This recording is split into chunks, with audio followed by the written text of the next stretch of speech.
The midwifery education program is a huge undertaking that has been one of the cornerstones of us doing this workforce development in the state of Iowa. I've enjoyed working with Dr. Wells on the workforce committee as well and learning more about the important work he's doing in family medicine. And I think he's worked with midwives for a long time and so also understands the important role that we play in the healthcare system.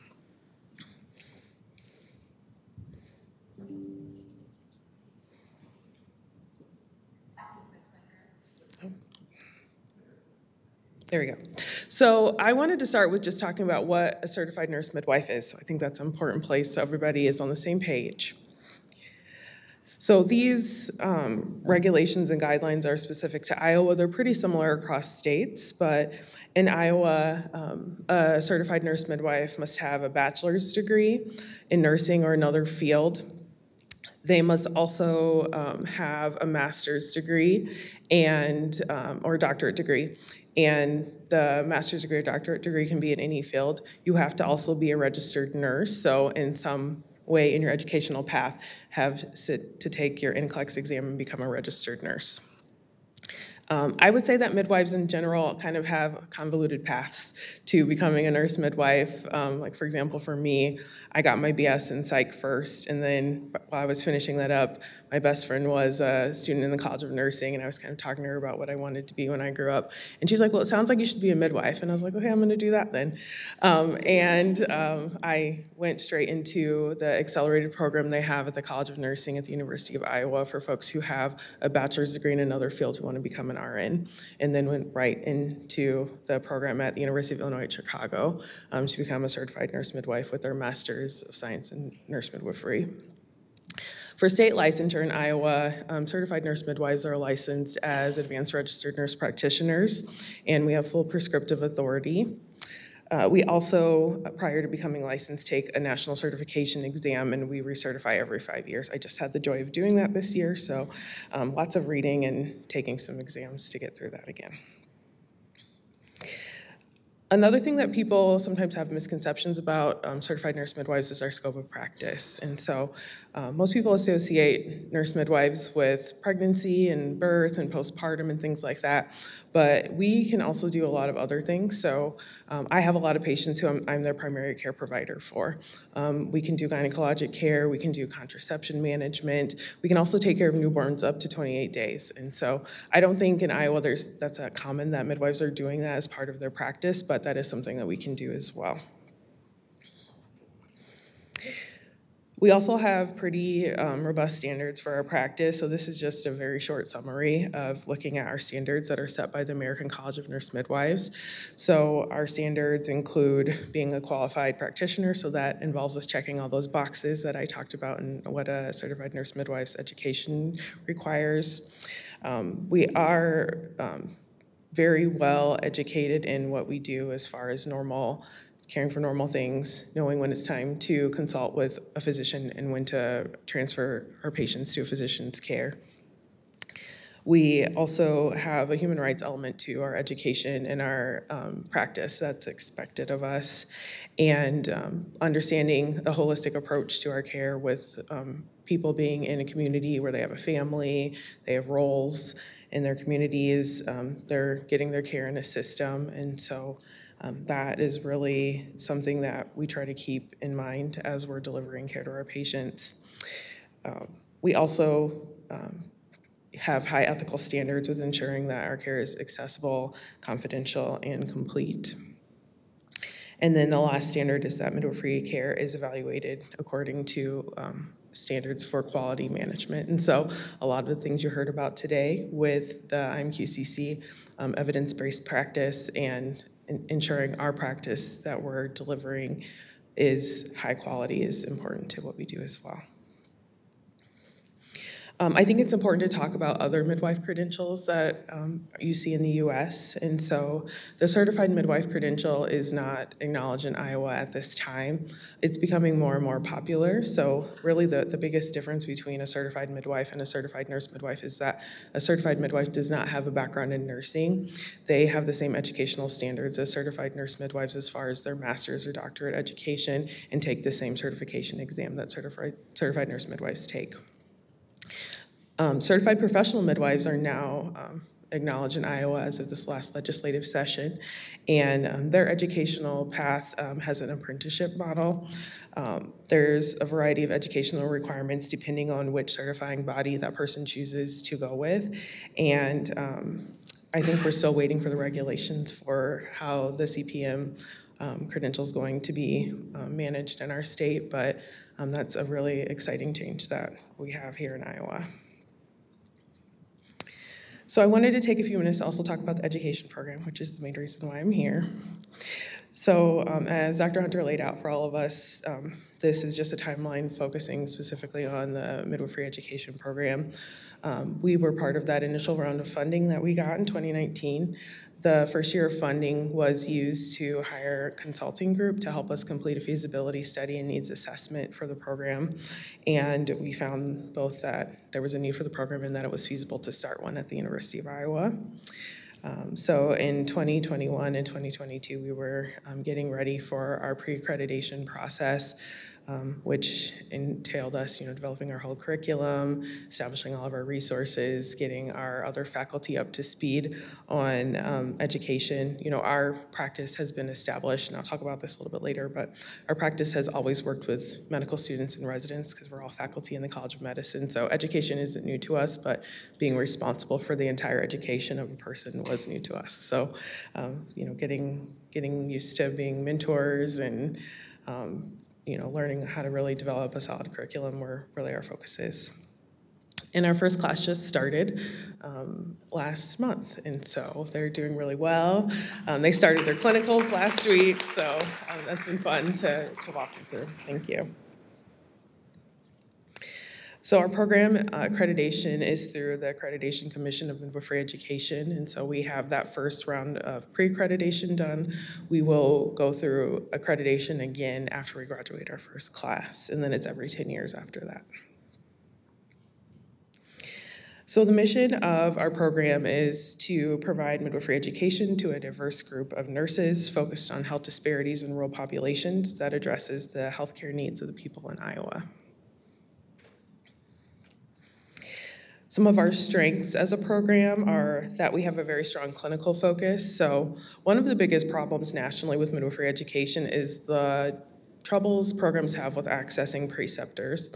So because the program is located in our division of midwifery, our students have full access to us for their clinical rotations. And so at the time we did the feasibility study, we had enough births and more than enough outpatient experiences for our students. And they know us, they get to see all of us, and will work with us in a variety of capacities, but they have more than enough clinical experiences available to them. We also have a 3-to-1 faculty to student ratio. There are 12 and soon to be 13 midwives in our faculty, and so they are very well supported, in being able to reach out to other faculty who might help them more with, if they're having questions about balancing their life, or they want some study tips from someone who maybe learned similarly to them. They have that resource. Our practice is also highly interdisciplinary, and so our students will be working with other learners and working and learning from our physician team. We also, because of the newborn component, have a pretty strong relationship with our pediatric team, so they'll get all of those experiences. And our focus is, as I said, in the mission on rural health and health disparities. And so our clinical rotations, 25% of those are in our rural sites that we have in Muscatine and Washington. So just a couple of quick facts about the program. It's 5 semesters long, so the students who just started in this first semester now will graduate in May of 2025. Our curriculum is highly integrated, so for some of you out there who've gone through nurse practitioner type programs, you know most of the time you have all of your didactic courses up front, and then you start your clinicals maybe a year or two after you started your didactics. Our students started their didactics in September and are already doing clinicals, so very highly integrated with their education and what they're seeing in the clinical space. There's 4 students per cohort. When we did the feasibility study, that was the number that everyone was comfortable with. As far as our medical residency director and our clerkship medical student director and us kind of all talking about numbers and making sure everyone can still have the experiences that they need. And the University of Iowa Hospitals and Clinics has a very robust simulation lab. And so our students have been able to work with our birth trainers, our pelvic models, and they've also been able to work with standardized patients to do things from their physical exams, but also just like talking to people, taking a history, like those types of things that sometimes can be overlooked. A few words about our nurse midwifery clinical practice. Our practice has been in existence for over 30 years. When it started, there were 2 certified nurse midwives, and now there'll be 13. Our practice has now grown to the point where we're attending 25% of the births at UIHC. As I said, our volumes, when we did the feasibility study, were adequate for all of our learners to still get the number of births. At that time, we had 420 births in the year of 2019, and so now we have doubled that, and the next column is why we've doubled that volume. So Dr. Rouse, this might be interesting for you to hear about as far as looking at why some places are still doing well that have had closures. So our midwifery practice was very intentional in our mission to help address health disparities and access. When we knew that our neighbors in Washington were closing their birthing unit and Muscatine were closing their birthing unit, we decided to start outreach in those communities. And so it's been a pretty close overlap from the time where those units closed to when we started providing clinical services there. So we go and see patients in Washington every Friday, so they don't have to drive up to the university.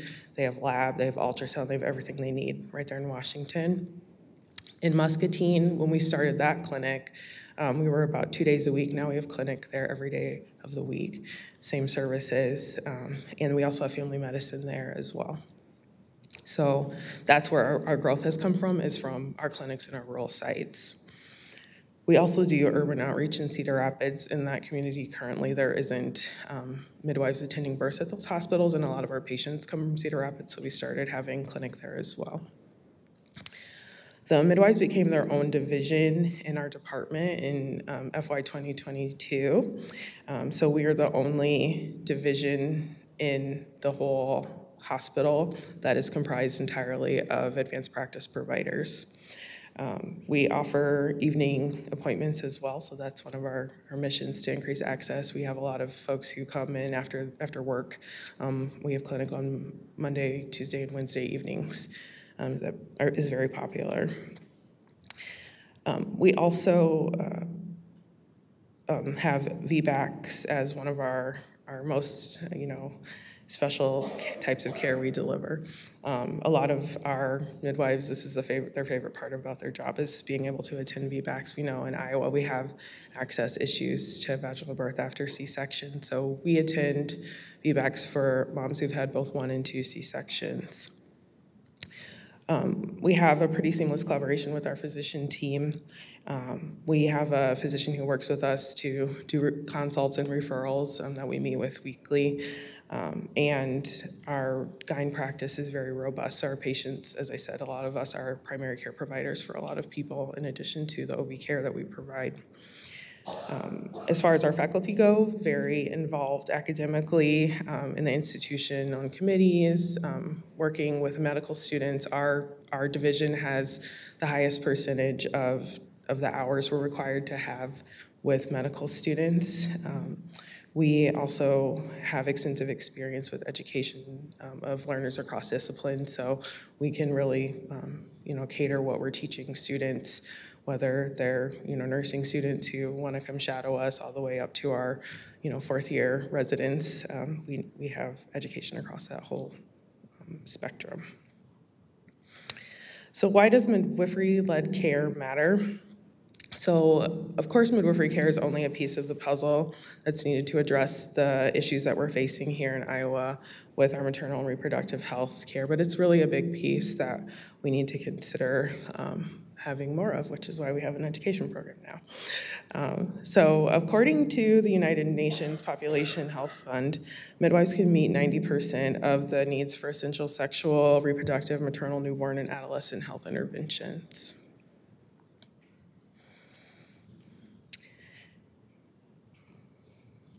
So when we look at the percentages of midwives attending births, you can see here is just the maternal mortality rates among the OECD countries. So those are countries that are similar to us as far as economics, and we're on the bad side of all of these numbers quite significantly.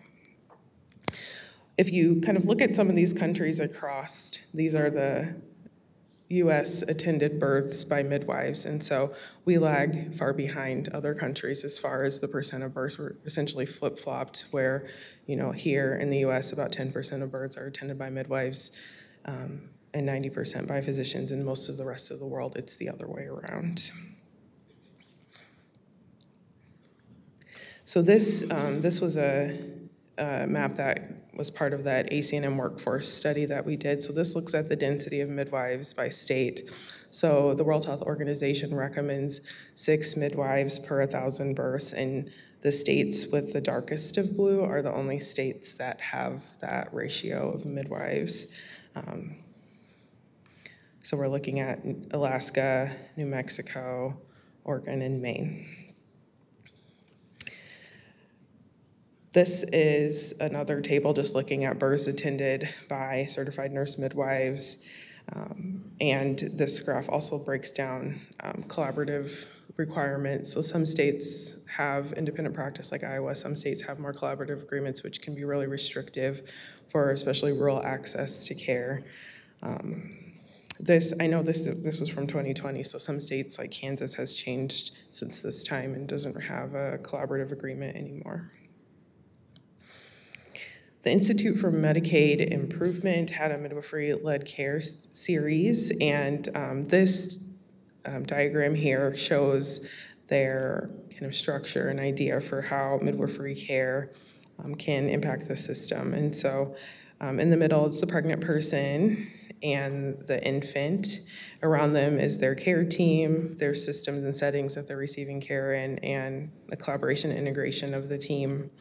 Then there's the triangle that has quality access and informed choice and risk assessment. The outer circle is that health system policy and financing, which is a lot of what we are going to be talking about here today. And then looking at social determinants of health is the outer circle, and the most exterior circle looks at social inequities and biases. And so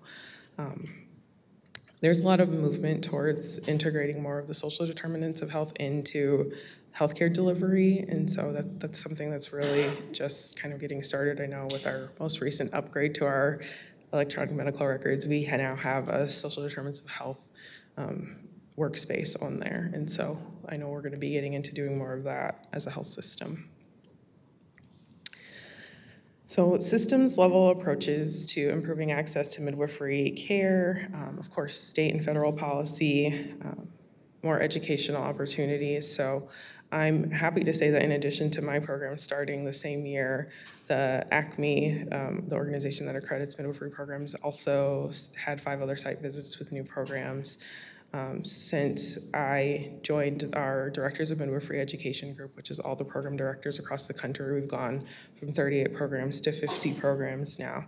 And so a lot of that has been through funding from HRSA and other private funders to get these educational programs up and running.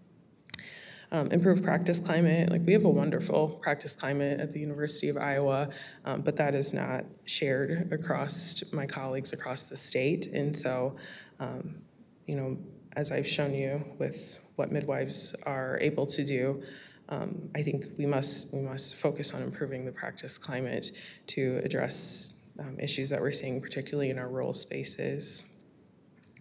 Also, payment reform is something I could talk about for the whole entire day. So that's what I'm studying for my PhD, but I'll leave that for a different conversation. So to wrap up here, I'm gonna focus on these 5 themes from this Aspen report. And this report came out in 2021 and kind of talked about some key findings when they looked at maternal mortality across the US. And the themes were that we can do better. It's possible. We've seen it happen in states like California. The medical model doesn't meet women's needs in all cases. Pregnancy is normal, and we know that there's an issue with overdiagnosis, overtreatment, overintervention that can link to poor outcomes. Racism is at the root of maternal mortality, and so we know that the disparities with race are, 3 to 4 times with Black birthing mothers, and also very high in our Native communities. And payment reform is super important because the way that we pay for prenatal care right now doesn't necessarily endorse good behaviors by the health system. And so that was something that they found in this report. There's also been a pretty systematic disinvestment in women's health over, the decades. And we just don't know a lot about things. Like, we don't know about a lot of, like, menopause is one good example. Like, there's just not a lot of help we can offer women for menopause when they're going through that because we just don't have a lot of research in that area. So some of the ideas that they had were having these public and private, working together, cooperations, funding different programs and things, and we'll hear about some of those things today, I think. Having ambitious goals and, having more of this funding from organizations like HRSA to address workforce issues. And I think I'm just gonna focus on the building and supporting community models of care. So as far as midwives go, we know midwifery care is really important, but there's other pieces like access to doulas, access to community health workers, home visit programs, things like that. And there's other things as far as insurance goes, and I think probably one of the most important things, especially in Iowa, is to extend Medicaid to 12 months postpartum, especially in our state where over 50% of the maternal mortalities are happening in the postpartum period.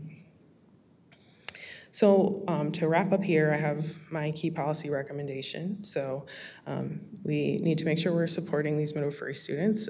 All of our students are from Iowa and plan to stay in Iowa.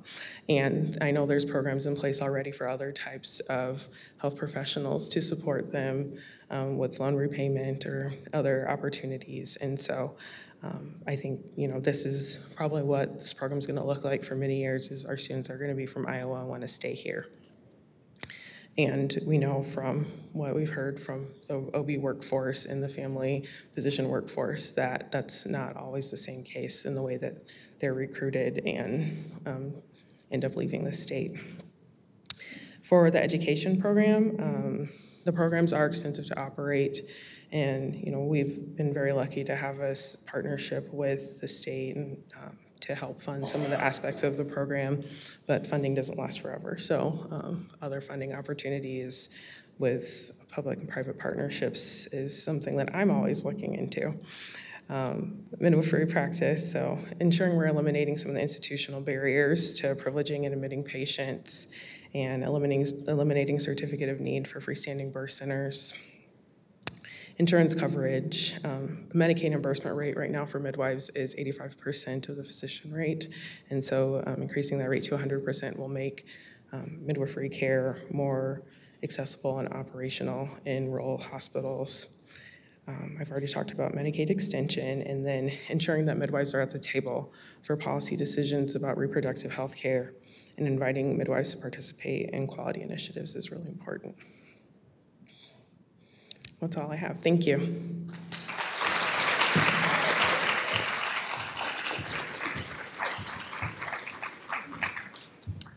So now Dr. Wells is going to come up and talk to us like what it's like to really practice in rural Iowa. Thank you for having me here. Disclosures, financial disclosures. They put me up in a hotel last night, but I don't think it's going to affect what I say today, okay? The other thing, I'm opinionated, and I even agree with most of my own opinions. So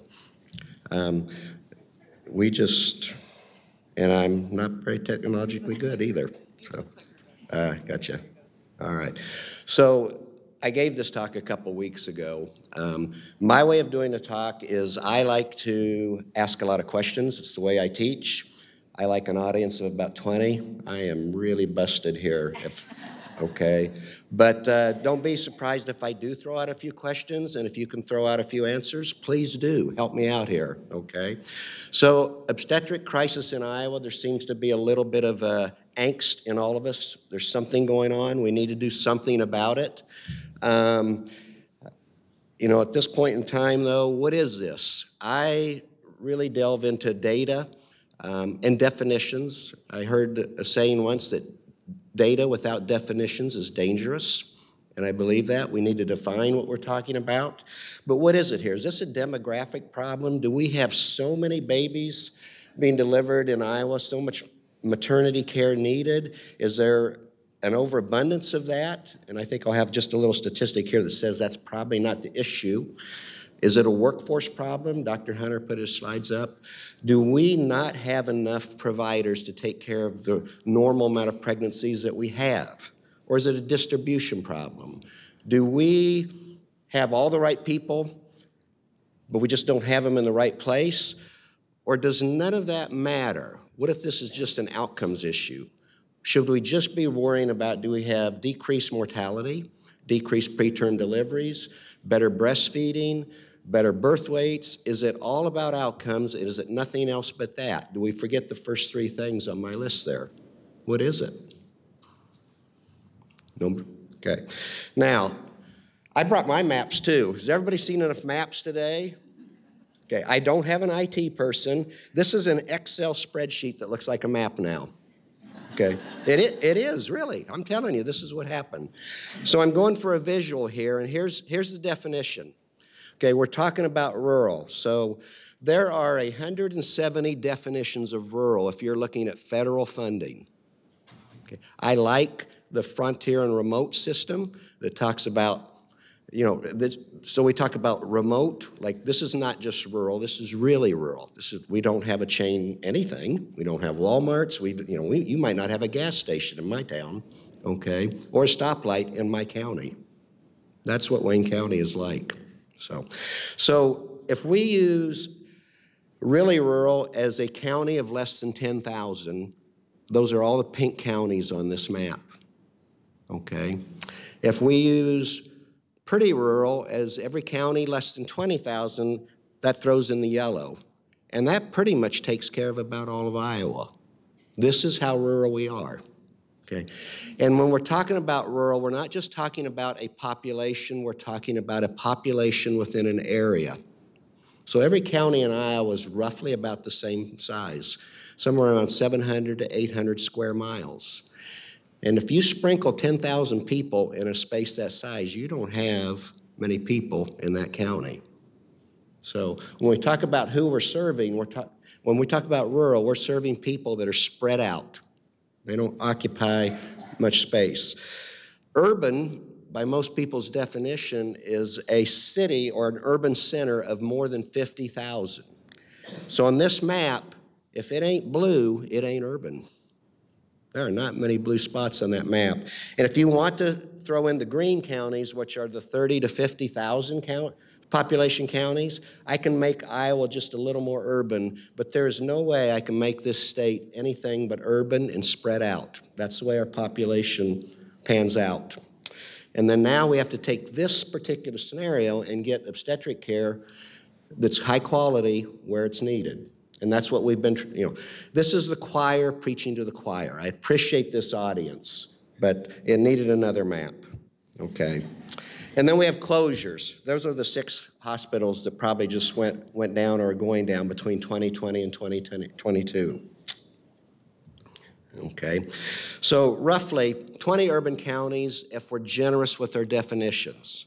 99 counties in Iowa, I just thought that was a cool number, okay? But most of us are rural. And then metropolitan area, like a huge city, over 500,000. Polk County doesn't quite make it, 492,000 as of the 2020 census. So again, this is a rural state. Okay, now let's look at who's delivering babies and where they're delivering babies at.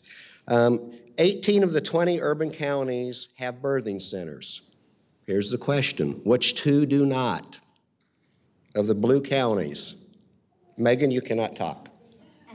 Okay. What are they? Warren? Dallas. Okay. So we actually have some heavily populated counties that do not have a birthing center within that county. And again, that's something right there. What does that mean? I'm not sure.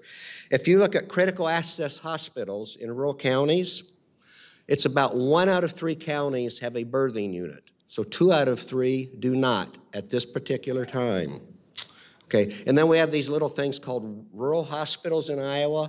These are the hospitals that aren't critical access, but they're not in urban centers. There's only about 6 of them. It would be like West Burlington, Newton, there's a few of those, and Marshalltown. In 2019, we had a conference down in Des Moines, and we talked about this rural health crisis that we're still talking about today. And at that time, what got everybody's attention is Marshalltown closed their doors to obstetric care. It's a pretty large county, and yet no obstetric care or no birthing unit in that county. I want to not say no obstetric care because everybody has obstetric care one way or another. Okay. So birthing centers in Iowa, you've seen this map. If you look at this map, remember the pink counties are less than 10,000. These are really, really rural. There are only 2 of those pink counties that have a birthing unit. So when you get down to the pink and the yellow counties, most of them do not have birthing units. And you can count Shenandoah because it sits on basically a county line, as maybe you could say there's 3. But the idea that our population is scattered out and that when you get far away from a population center, the odds of having a birthing unit close to you becomes very slim in this state. The one thing I don't know, and that's my question on data, what about prenatal care? Because one of the things I think we have seen, at least in our area of southern Iowa, if the birthing unit goes, the prenatal care goes with it. That's one of the things we're seeing, I think. I don't know if that's statewide. Okay.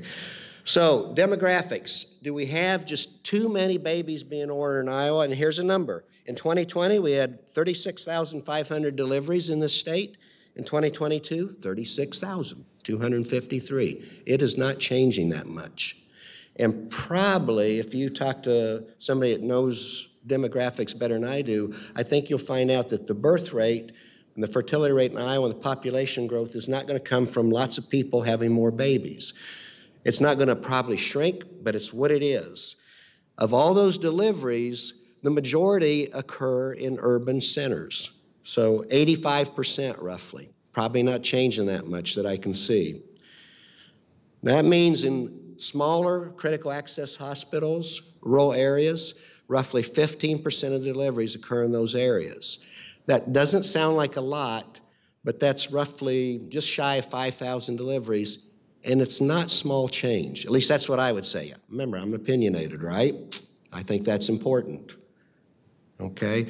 And the total delivery in these rural hospitals, these tweeners, it's a small percentage, but those are the only hospitals covering fairly large population centers. And when one of them closed their doors, it got everybody's attention, as it should. Okay. So we talk about this. A birthing unit, now I need some audience participation. You guys can help me, okay? So we need an obstetric provider. Maybe we could agree on that. I will tell you as a family doctor that working with the nurse midwife was life-changing in a good way. We need midwives.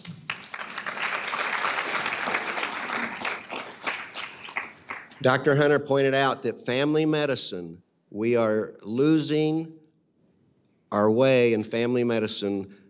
Family doctors are not being trained to do obstetrics at all, hardly. You know, it used to be 20%. 10 years ago, 20% of the family doctors that took their board certification said they were intending to do obstetrics. When you re-question them, 7 years or 10 years later, it's down to 10%. And even 15 years ago, the Robert Wood Foundation did a survey and found out that family physicians that do 50 or more deliveries per year only takes up 1% of all family doctors. So, nevertheless, family physicians are one of the main sources of obstetric care throughout almost all of rural America. So family doctors, I think, are part of that, and OBGYNs by its very, very nature. In order to have a birthing unit, you just can't have obstetric providers. You have to have obstetric nurses. Isn't that right, Jill? Yes. And good ones, okay? You have to have anesthesia. Somebody has to be able to do a C-section. And in this country, general surgeons, they're doing everything through little holes now. And someday they're going to figure out how to do the C-section through little holes and pull that baby out. But we're not there yet, okay? It's just not going to happen in the near future. Matter of fact, general surgery graduates about 1,200 surgeons per year. 800 of those surgeons are not going to do general surgery. They're going to do specialty surgery. They're going to do foregut surgery or colorectal surgery or oncologic surgery, but they're not going to do C-sections. And of the 400 that may do general surgery, only 20% of those are going to go into rural America. So that's probably not where we're going to get our fix for providers that can do C-section. And then if you have a surgical department, it requires surgical nurses. You know, you can have an obstetric department, but you cannot. This is Canadian data. If you look at all of the rural statistics and all the research being done on obstetric care in rural areas, you have to have the complete package. And hospitals in Canada that did not have a viable surgical department always lost their obstetric department. It kind of makes sense, doesn't it? Okay.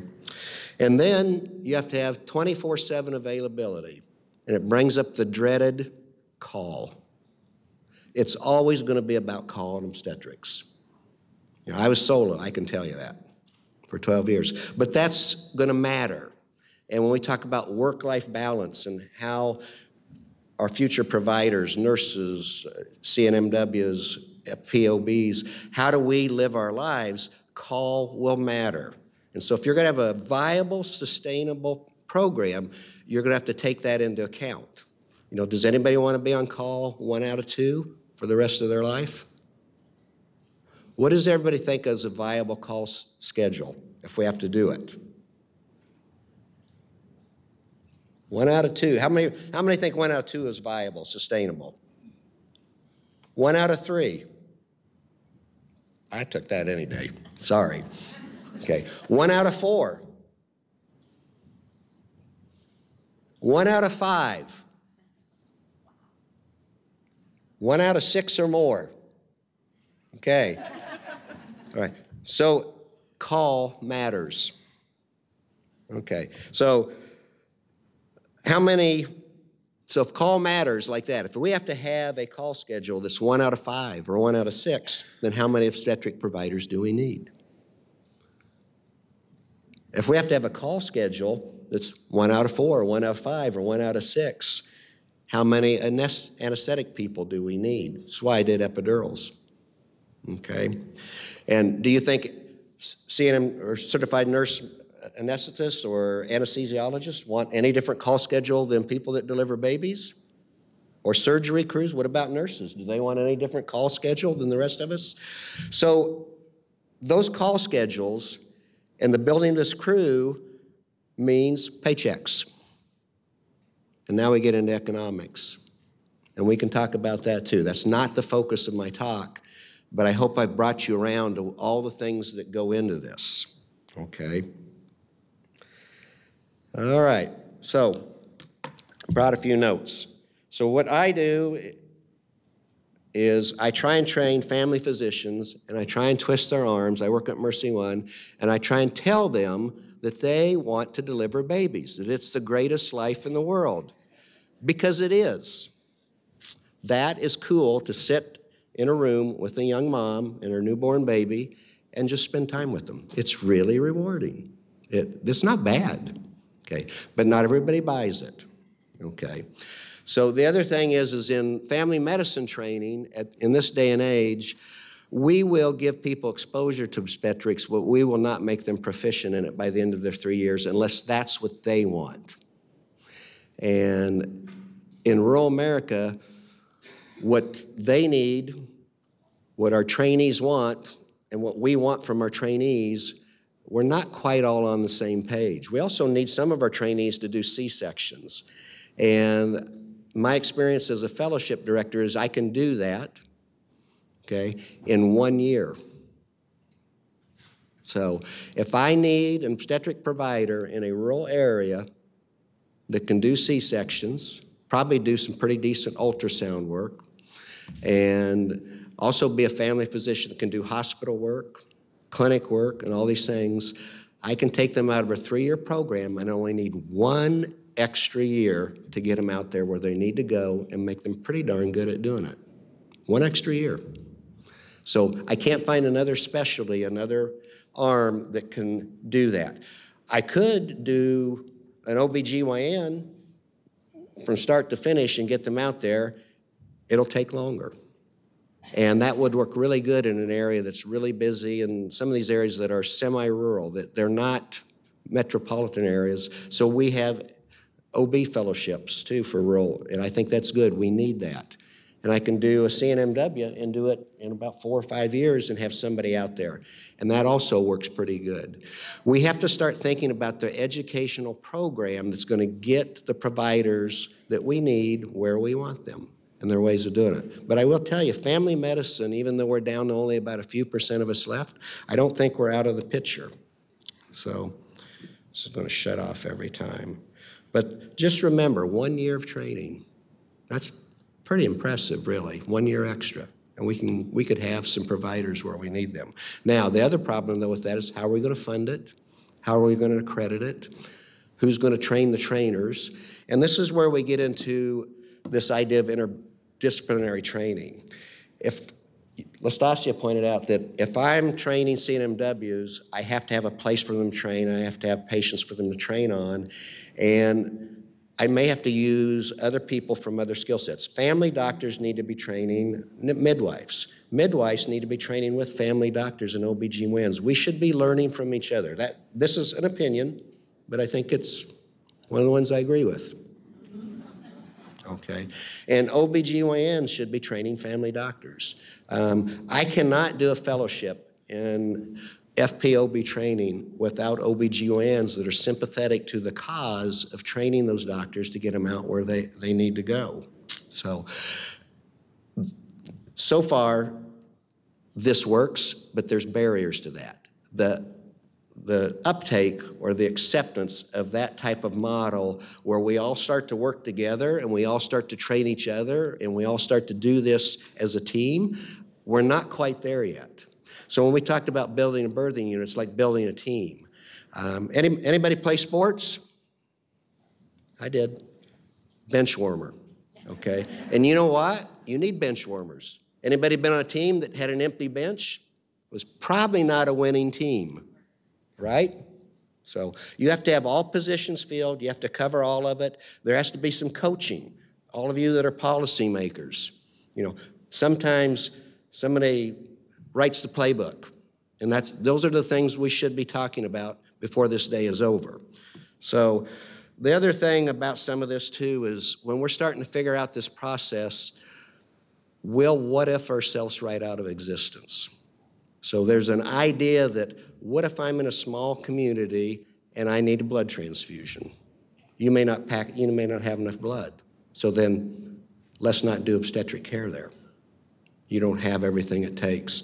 Or there's this idea that at least you're better than nothing. I can tell you that I don't do what I do where I do it because I think I'm better than nothing. So those attitudes permeate what we're trying to do educationally. We have to be something that's better, not something that's better than nothing.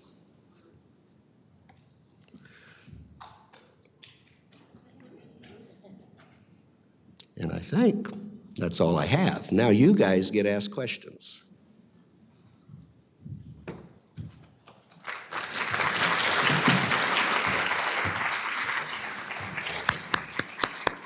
So now we're going to open it up to questions.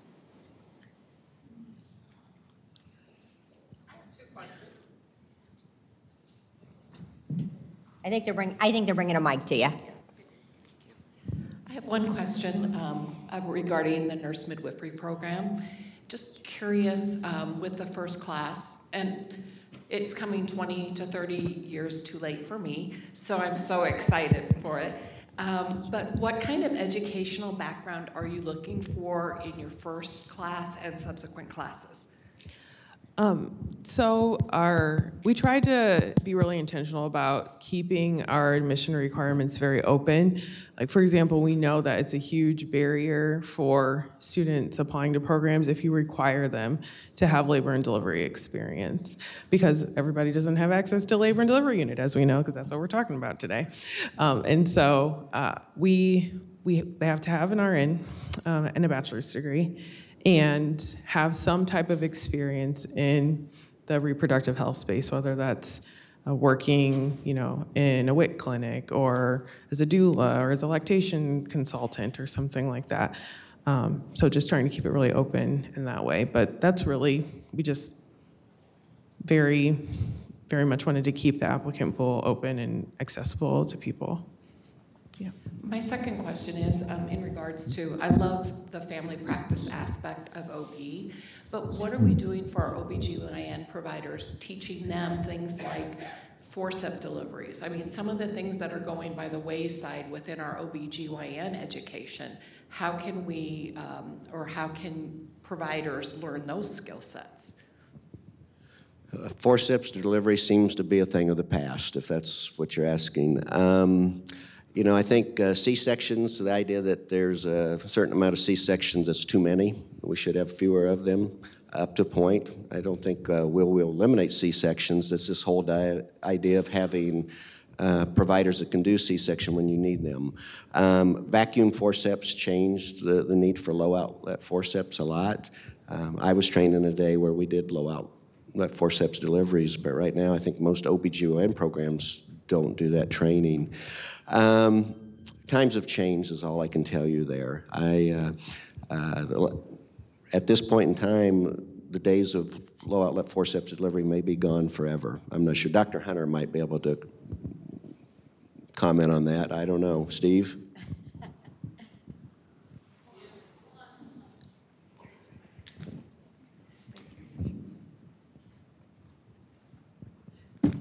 It's a great question, though. Yeah, you're right, Joel. It's getting there. On the East and West Coast, the med-mal climate is such that they just don't do them anymore. So there is a bottom number that we won't go below on our C-section rate, because we're not doing operative vaginal deliveries nearly as much as we used to. I trained when, obviously, about the same time you trained, and I did hundreds of them. Feel very comfortable doing them, but my generation's leaving, and we still teach at the university. There's still docs there that know how to do forceps deliveries and still do them, but the numbers are dwindling very quickly. So I think your prognostication is probably accurate.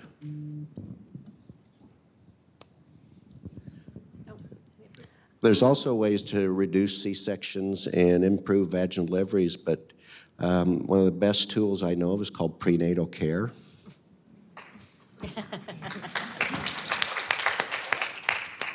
And I think There should be prenatal care in every 99 counties.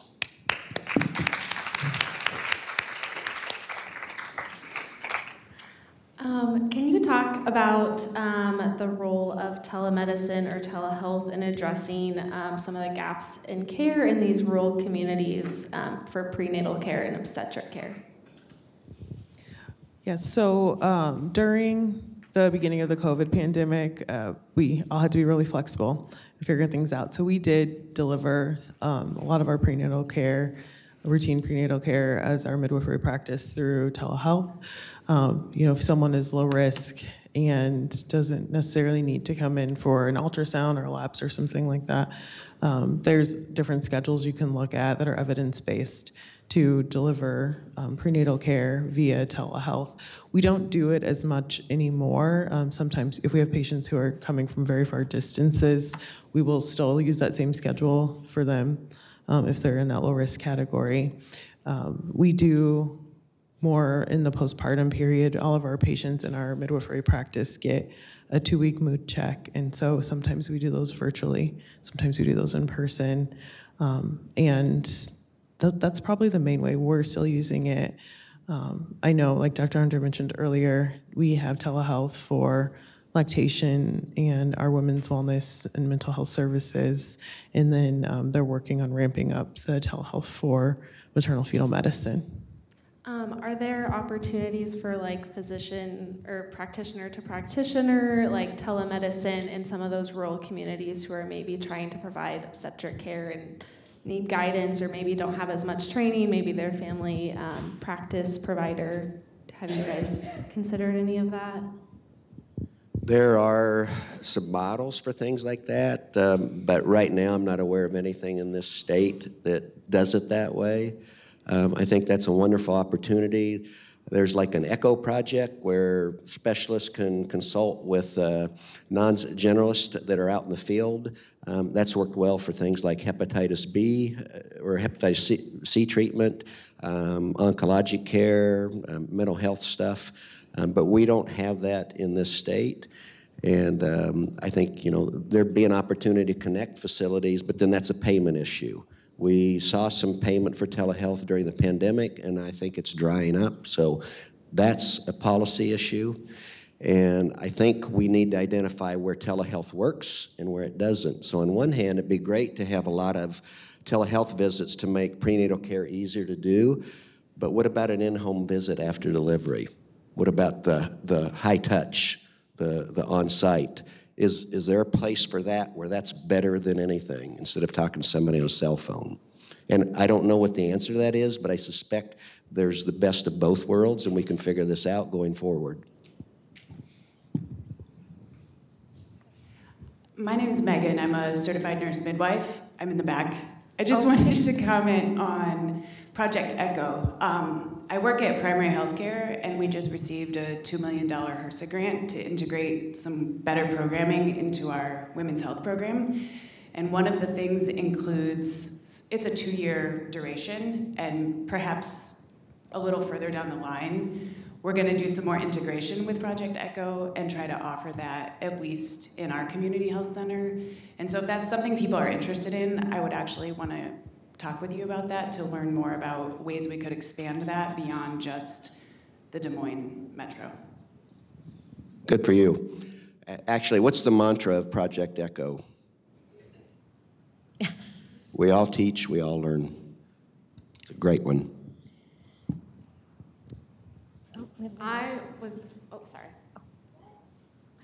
Just wondering if you have noticed any pushback from some of the family medicine physicians on accepting nurse midwives into their practice, and if so, like what kind of education are you providing out there on how nurse midwives can help with that whole call dilemma, and how nurse midwives are going to be able to help these rural practices? I haven't provided any direct education to family physician groups as far as what midwives can do and how we can best integrate on a broad scale, but I talk to midwives quite frequently who are either like trying to start a practice or join a practice or get hospital privileges or something like that, about, kind of the different arguments they can use for talking about why it is very valuable to have a midwife as part of your practice. Things like, if you're joining a practice that has family physicians and OBs, you're, as a midwife, you're focusing on that reproductive health care, and so that frees up, like if it's OB-GYNs, time to see more patients for surgical consults and be in the operating room versus seeing kind of normal, prenatal care visits in the office. For family physicians, it frees them up to see other patients that they might be taking care of outside of the OB realm. And so that's just one example of things I talk about, but not on like a broad scale at all. And I think education is a solution to that particular issue, because I knew nothing about certified nurse midwives 12 years ago. But I also knew that I would not find another family doctor after 20 plus years of trying to come live my life with me. So I needed somebody to help. And I called 6 different places to ask them about their midwifery program and how it was working for them. And 3 said, you don't want to do this. This Luann, she takes over the place and she's awful. And I heard all of that. And oh man, Joni, she's the best thing ever. I don't know what I've done without her. And so I got 2 ends of the spectrum, and I got 50-50. I thought, I just got to try this.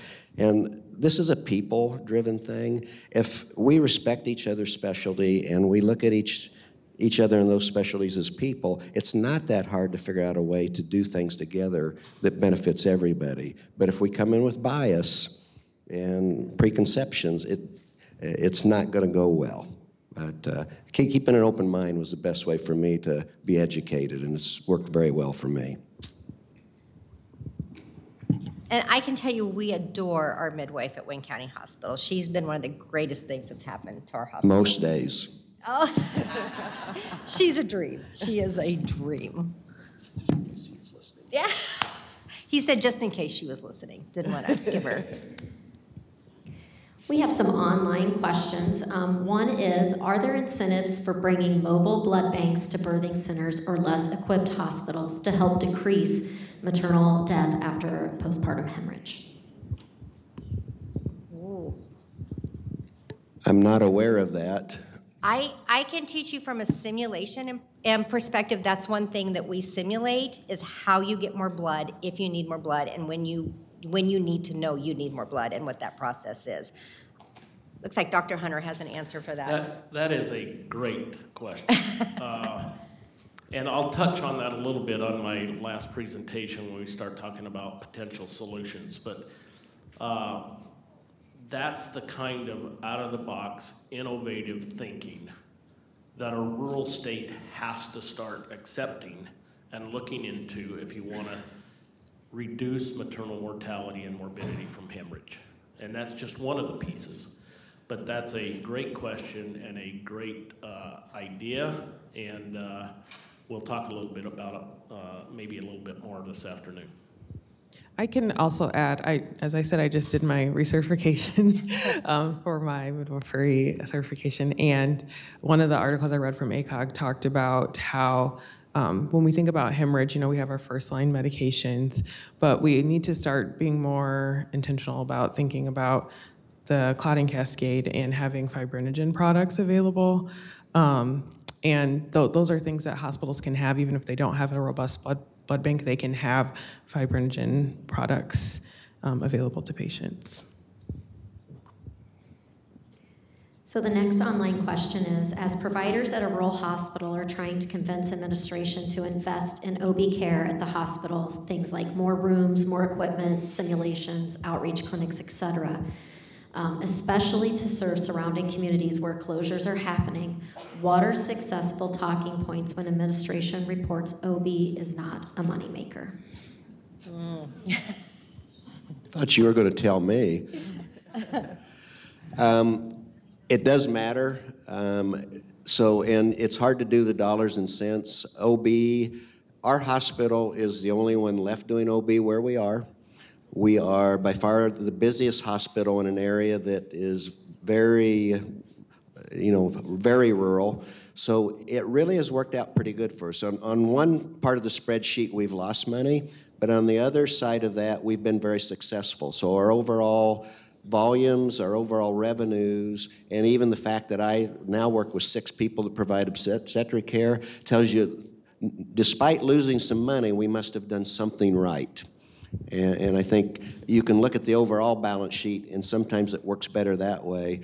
But I guess it's not the end of the world if you lose a little money, if you can do a service and do something right, and it might help you in some other area.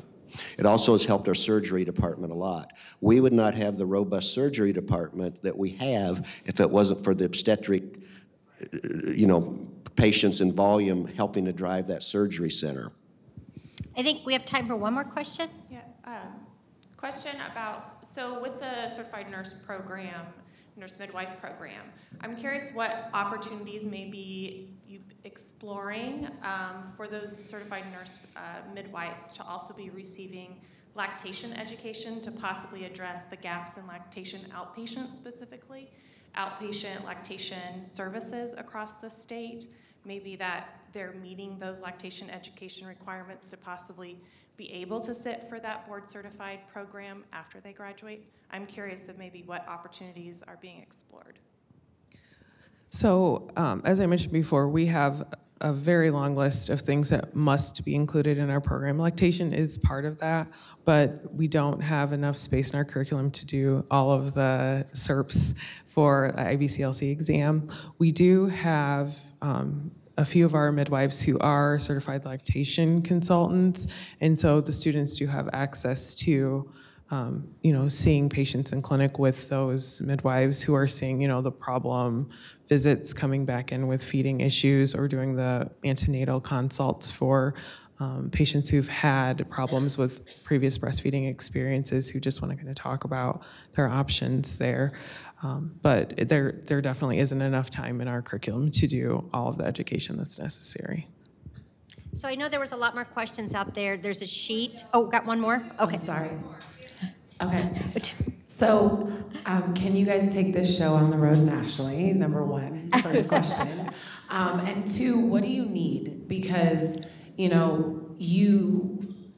have such an extreme need for this collaboration, but we shouldn't have to reach a point of desperation of collaborative care.